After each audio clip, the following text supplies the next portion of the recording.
In January 1999, my father became ill and had to be hospitalized. During his stay in hospital, he was very confused. His short-term memory was affected. He could remember what happened 70 years ago, but couldn't remember what happened 5 minutes earlier.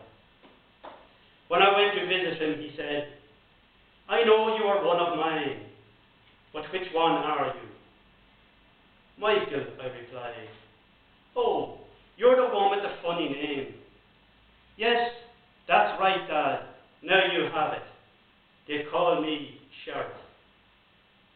"Isn't there a big family of us?" "Yes, there's 9 children." I began to name them, starting with the eldest, Gertie. "Oh, I forgot about Gertie. Where is she now? I haven't seen her in a long time." "She was with you just 20 minutes ago. She left 10 minutes after I came in." "Honest to God, I can't remember." It was the same on down through the line. I knew he was confused, but his next question shook me. "Where's Molly? Did she not come with you?" I hesitated for a few moments, not wanting to upset him. "She's in heaven," I said. "Where?" "In heaven." Do you mean she's dead?" "Yes. She died on the 1st of July, 1986. "And what year is it now?" 1999. "What?" His wife had died 13 years earlier, and he couldn't remember. There was a strange lost look on his face. It was as if he had been transported back 13 years and was reliving the event all over again. After a few moments, he turned to me pleadingly and said, "Tell me, was I at her funeral?" "Yes, of course you were," I assured him. "It's strange. I can't remember a thing about it. What's wrong with me anyway?" I knew what was wrong, but didn't say. He was suffering from senile dementia. He came out of hospital in February, but had to be readmitted about 6 weeks later. When he did eventually come home, he was more confused than ever. In September, I had to bring him to the Mater Hospital in Dublin for his annual checkup. He had a heart pacemaker fitted in that hospital when he was 70. On the day of his appointment, my wife Josephine gave me a tape of Joseph Locke. "If your father is worried or asking too many questions, play the tape. He loves the old songs," she said. On the way to Dublin, the inevitable questioning started. "Where are we going? Why are we going there? When will we get home?" Remembering the tape, I turned it on. "Who's that singing?" "Joseph Locke," I replied. "Is he dead or alive?" "I don't know," I replied. Then my father began to sing "The Town I Loved So Well." I was amazed. He knew every song on the tape. This is great, I thought. Now I can concentrate on the road. On the return journey, the questioning started again. "Where are we? We're on our way home from Dublin. Why were we in Dublin? I brought you for your annual checkup. What did they do with me?" "They recharged the battery in your pacemaker." "They what?" I tried to explain. "Did they put me to sleep?" "No, they were able to do it by remote control." God, I can't remember a thing about it. "What did the doctor say?" "He said your heart is fine and he'll see you again next year, please God." Did he mention the drink?" "Yes, and the cigarettes too. He said you should give them up." But sure, it's the best medicine I ever had. It's the only thing that's keeping me going." What age am I now anyway?" "You'll be 86 next month." I had a great life. Always kept myself while lying. You sure did. And I'm very happy with Molly. Does she know I'm here? I didn't answer. I quickly put on the tape again. Who is that singing? Joseph Locke, I replied. Oh, is that right? He was a great one. Your mother and I went to see him years ago in London. Then he began to sing again. As time passed, my father gradually stopped living in the present and happily drifted back into his memories. On Sunday, 2nd of September 2002, we watched Meath beat Kerry in the All-Ireland semi-final on television by a whopping 214 to 0-5. During the match, it seemed as if he had been suddenly catapulted into the present. Every time there was a cheer, he asked, "Who scored?" "Meath," I said. And I heard him sing, "Beautiful Meath, you're all that I need. Your rivers, they flow with delight." There was another cheer. "Who scored?" he asked again. Moments later, the final whistle blew. He looked at me and asked, "Who won?" For a few moments it registered with him, and I could see the delight on his face. But then he forgot. "Where's your mother? Is she gone shopping?" And I thought, wouldn't it be great if the boys in green and gold were to reclaim Sam at the end of the month and put the smile back on my father's face, even if only for a moment. But as things turned out, it wasn't to be. My sister Sandra had a full-time job caring for him. He couldn't walk very far and his eyes were failing him. Since his retirement, he liked to go out on the weekend for a few drinks and meet people. But with his health the way it was, that wasn't possible anymore.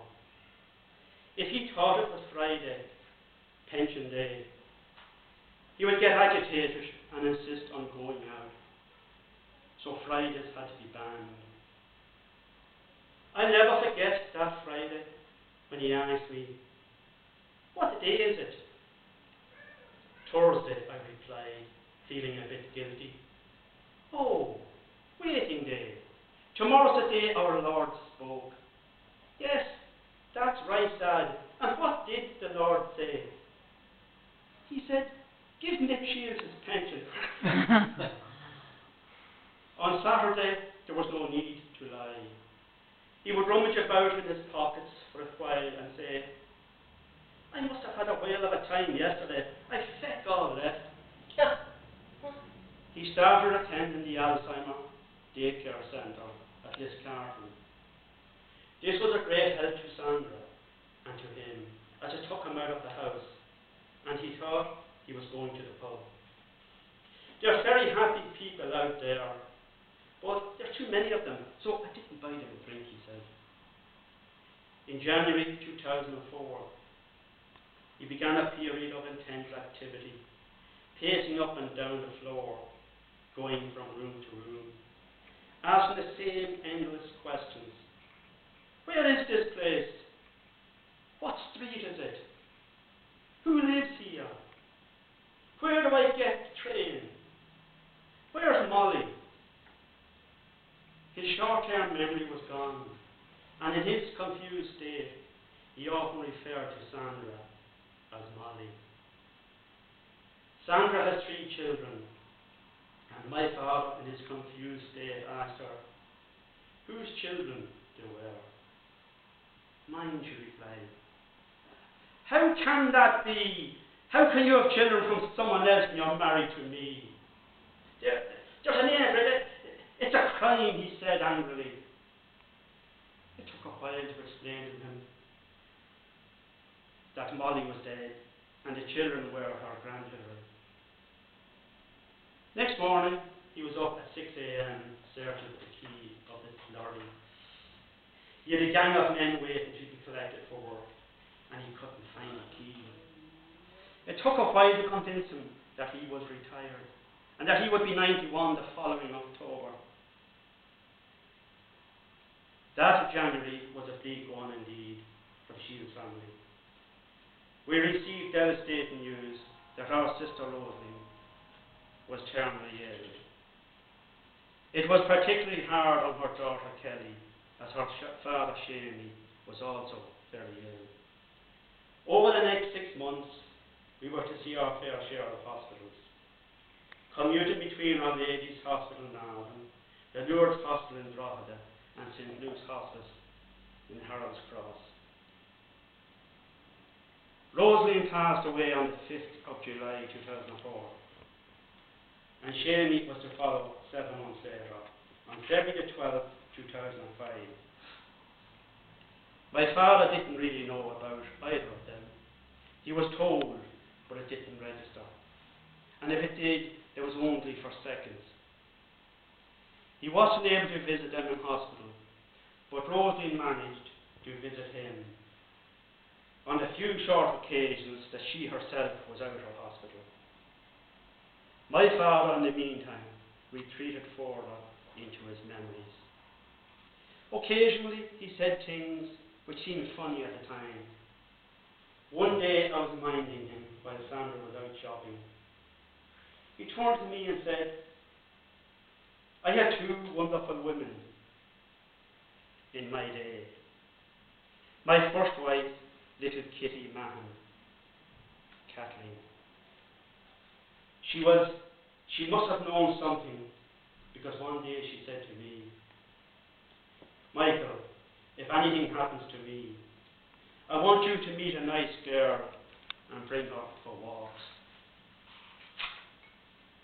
Kitty died on the 10th of July, 1936, aged 22. My father met my mother, Mary Donahue, Molly, and brought her for a long walk. They were married in Delvin on the 26th of October, 1938. And their walk was to last until her death on the 1st of July, 1986.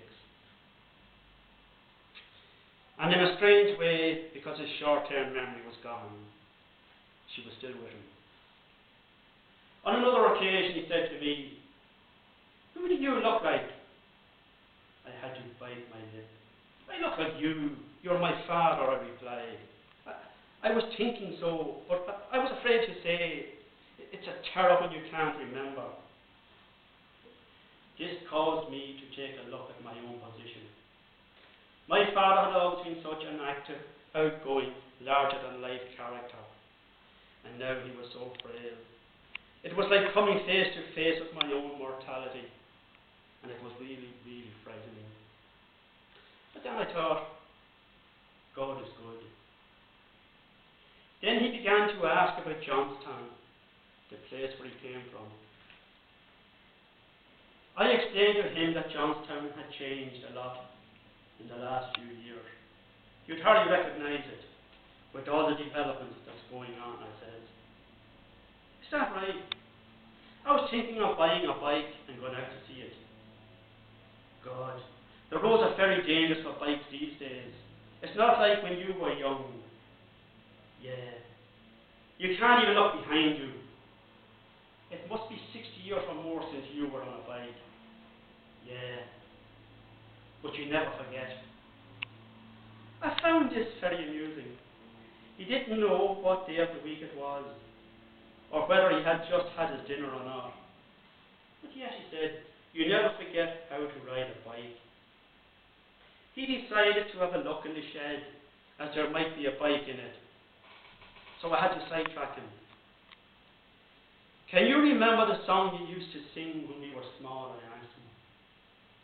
"Which one is that?" "Baby Lou." "How does it go? Give me the start." I gave him the start, and in a weak voice he began. Spellbound I listened, as childhood memories came flooding back. And as he sang, it reminded me of Rosalie. Say, baby Lou, to her that one night, as they sat alone by the fireside bright. There are lots of things I would like to know. I want you to tell me, and don't say no. And the very first thing I'd like to know for sure is whether you're rich or whether you're poor. Well, that man dashed a tear from his eye and he cried, I love you, my child. How can I be poor with those dear little curls? Your lips to me are rubies, your eyes are diamonds rare. When I had you, my baby Lou, I'm as rich as a millionaire. Suddenly the doorbell rang. The spell was broken. It must be your mother, he said. A week later, I brought him for a drive. He was very restless, not knowing where he was. He kept repeating the same question. Where are we? In an attempt to settle him, I turned the tape on. Who's that singing? Joseph Locke, I replied. Is he dead or alive? As we drove along, it seemed as if this had happened before. I recall that day I brought my father to Dublin, and he asked the same question. This time I knew the answer. Joseph Locke is now singing with the heavenly choir of angels, I said. Joseph Locke died on my father's 86th birthday, the 15th of October, 1999. My father died almost 6 years later, in his sleep, on the 10th of August 2005. Thank you, Dad, for the memories. Thank you.